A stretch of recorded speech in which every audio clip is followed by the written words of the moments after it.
Did Blake Lively turn the murder of her own family member into a joke? We got Donna Bowling here to break it down. Welcome to Popcorn Planet. I am Andy Signore, and I'm getting a daily dose of Donna right here on Popcorn Planet. So glad to have you, Donna, here. We're live. We're starting early, but we had a few minutes with you. I wanted to get to one of these topics. Before we do, how are you doing? What's going on? I'm doing fantastic now that I'm hanging out with Popcorn Planet. I know we had a great chat. Check her out over on Daily Dose of Donna. We had her last video. Go watch us talking. I'll be over there again if she'll have me, and you're always welcome here. But because we had you for a limited amount of time, I'm rushing a bit. Sorry. I want to get to this topic, and have you seen this yet already? There's this now talk of her turning this murder of her own family member into a joke. I don't know where I land, but I assume you cover it all. I can't surprise you. You've seen this, yes? I didn't cover it, but I saw it, and I can't believe it, but nothing surprises me anymore with this girl. Here it is. This is from the Wired answers. Blake Lively and Anna Kendrick answer the web's most searched questions. Can you imagine how cool that video would be today? If Blake and Anna went and redid this together today and actually had to answer the most searched questions today, that would be. What would the first question be? We should Google it and see. In fact, I want to test it. What is this? I'm curious. It's how does Blake Lively is what they're putting in there. So let's see. How does Blake Lively know Taylor Swift do her hair stain? Okay, well, I guess it would be pretty boring. Yeah, they are boring. That's really disappointing, Google. Yeah. Did she pay it off? I'm going to blame CIA Nick Shapiro on this one. Oh, there we go. How does Anna Kendrick feel about Blake Lively? How did she get famous? It says, what does Anna Kendrick weigh? I mean, I'm going to say that's fat shaming. Super fat shaming. That's messed up. Super fat. Well, anyway, here's what was asked. Ready? Good. How did Blake Lively get her name? My grandmother's brother was named Blake. Oh. But he was murdered. So thanks for asking, Google. But he was murdered. She's so dark. Does Anna Kendrick act?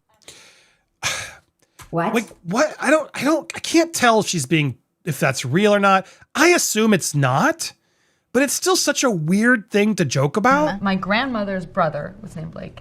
Oh. But he was murdered. So thanks for asking, Google. She's so dark.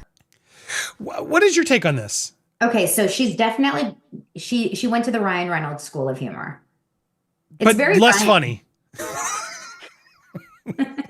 Even less funny, but go ahead, yes. But I feel like they have the same weird, strange delivery. It's like, it's the tone, it's the dryness. It's like, I don't know how to explain it. They do it all the same. There's no way he really was murdered because she wouldn't have answered it this way. She'd be like, well, listen, I was named after my uncle. Sadly, he was murdered when he was younger. Like, she would have said it more straight. I mean, she would have said it more in a true, not funny way, correct? Yeah, well, it's left a lot of people, including Lady C, who we love, who tagged us in this. And I'm bringing this out because we need your help. Is this true?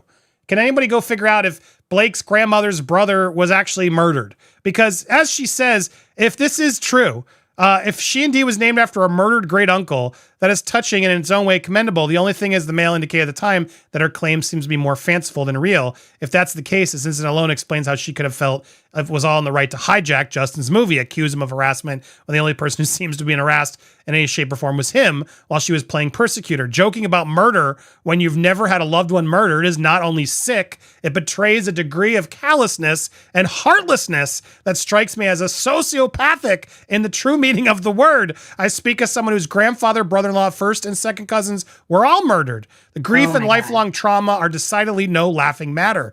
If she really was joking, whatever next might she have in store for us? Are we going to be treated to clips of her laughing uproariously at the evocations of the SX smashing the heads of babies against gas ovens?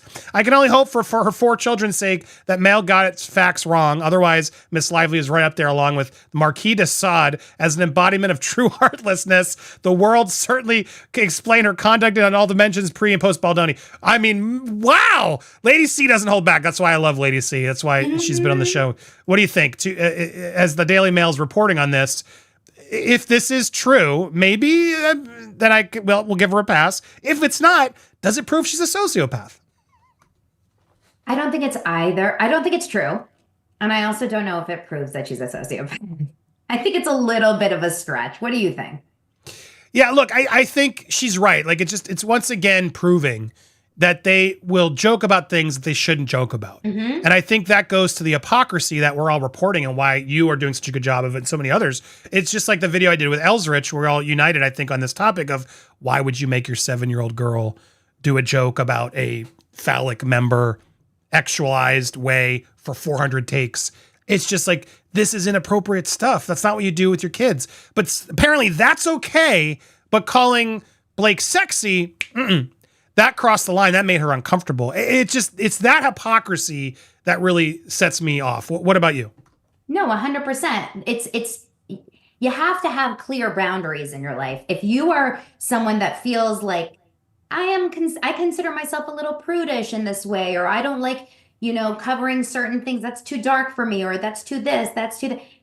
You can't set, it's the rules for thee, not for me type of vibe. And I feel like Blake and Ryan are the king and queen of that. Ryan said, and I covered this very briefly on my show, and I even spoke to you about this this morning, that Ryan spent the weekend as a guest speaker, a surprise speaker at this big MLM conference, Grant Cardone. And you didn't know who he was, but I'm sure a lot of the people in your audience know who he is. He's a Scientologist. He has a big, huge multimillionaire conference, 10x. You gotta look into this guy. You gotta look into him. But he talks about in this story, he talks all about all of his kind of funny humor, and he says that his out of office email is, what is Zach doing on your screen? I love that. I'm searching your daily. I was trying to find your Instagram because I'm trying to find that clip. Keep talking. Ignore me. Well, that's the wrong Instagram. That's my podcast Instagram. But if you go on, this is Donna Bowling. That's what it is. Okay. Okay. So if you go, because you're okay, whatever. So no, I got another view. Okay. So this is on. I got it now. There it is on your Instagram. I saw there was a clip of it, right? Go. So if you go on Grant Cardone's, if you watch the video, he's talking about his out of office emails. And he's like, my out of office emails, sometimes they're really wild. They talk about, these really strange stories. Like, I can't come to the email right now because I am doing all of these weird things, or maybe it'll be a diary event about this and this and that. He is a weird, strange, humored guy. They are odd people, these two. And I mean, this is him just coming out of the stage, but I have the whole interview. I'm telling you. 10X live. Check it out on Daily Dose Donna. Yeah, I mean, they're weird. They're odd ducks. But he got paid probably a couple $1 million, at least $2 or $3 million to do this. I mean, if someone's willing to pay it, can we be mad at it? Well, to go on the stage is such a big choice. PR-wise, it's weird. Well, I mean, people are still excited to see him. Like, it's an interesting dialogue of like, is that wrong? Like, because yes, I understand from our point of view, our audience, yes, it's wrong because they're wronging Justin, and they did. At the same time, like, if people are willing to pay and people are still celebrating him, should he not? I think it helps Justin, right? Because it shows there's no damages.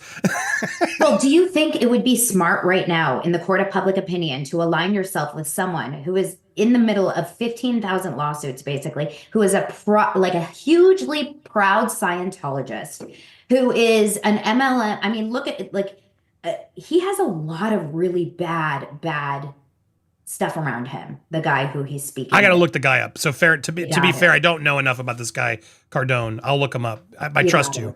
So yeah, I bet regardless of, sure, he can still get the gig. It's a bad look, but I would argue it's helpful for Justin. The more they go do their life and look like there's no bad happening, to me, that proves Justin's right. The more Justin has to sort of cave away somewhere else with his family and can't get any jobs or work, the more he's going to be able to show damages and be able to win something, I think.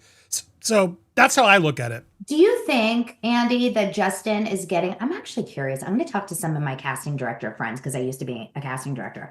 Do you think that Justin is getting offers right now? No. I think people are waiting. I'm sure there's smaller offers and things that he'll get or probably are getting. But, the Pac-Man movie, all the things that WME lost him, those are massive, big projects that aren't going to be the same. Do I think he'll be successful after this? Yes, I do. I do think he'll find an audience and he'll be able to come back. I mean, Mel Gibson's back. Like, everybody's come back, right? Who hasn't come back? So it's like, he'll come back. Does that mean it's, you know, it's hard right now? Yeah, it's still hard on him, and he deserves accountability, of course. But I do think he's getting way more damages than clearly Blake and Ryan are. But to be fair, I'm sure Blake and Ryan have lost some gigs too, in a ways that they're not going to get future gigs. They may have had stuff lined up like the Nat Geo thing, you know what I mean? But I do think there are going to be people who are going to avoid casting Blake Lively moving forward. Do you disagree? 100%. I mean, she's toxic to have on your, like, credibility wise. Look at Another Simple Favor. Oh, this is some tea, and I can't say who it is, but I was sitting at like a kid event, one of my kids' events, and you know, I'm here in LA, so every single person that is at any kid event is like, the parents are all in the industry, right? And one of the people that I was speaking to works at Amazon and Prime, and so like the production company side, not the delivery side. And he said that they could not get sponsors to want to represent on the side of, because he works in like the film distribution or whatever, could not get sponsors to want to cover Another Simple Favor. Like, companies do not want to pay money to represent that movie because they know what a bomb it's going to be. Yet Amazon clearly didn't care because they already spent the money. That's the problem with that movie. They spent the money, and we shouldn't boycott that movie because a lot of other talented people were involved in that movie. So it's more complicated for me. The next movie she makes will be more telling, but none of this helps. None of this helps. Look who's here. Kim's here. We got so much more show, guys. I'm going to clip it here because we got so much more to go through. If you're watching live, don't go anywhere.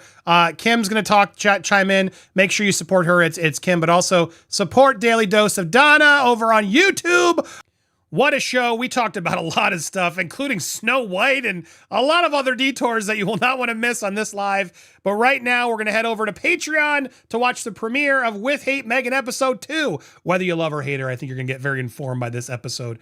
Very fair. Whether you caught it live or later, go check it out over on Patreon. It's the way to support our documentaries and our upcoming Blake Lively, Justin Baldoni doc. But in the meanwhile, get a sense of what we're going to do. Check out part 2 starting now. It'll be there over in the collections tab over on Patreon. So join today. Thanks to everybody who has. Thanks to everybody who's watching. Go support It's Kim over on YouTube as well. And Daily Dose of Donna. Thanks so much for Donna joining us. And if you want to watch the replay, you'll also get that over on Patreon. It'll be posted later today. So watch replays over there as well as all our investigations and so much more. Hit the subscribe if you haven't already. Hit that bell for all alerts. Smash that like button and leave a comment down below. I appreciate you guys so much for watching. Thank you, Kim. Thank you, everybody else. And without further ado, let's go watch With Hate Megan episode 2. Bye, everybody. Bye, guys.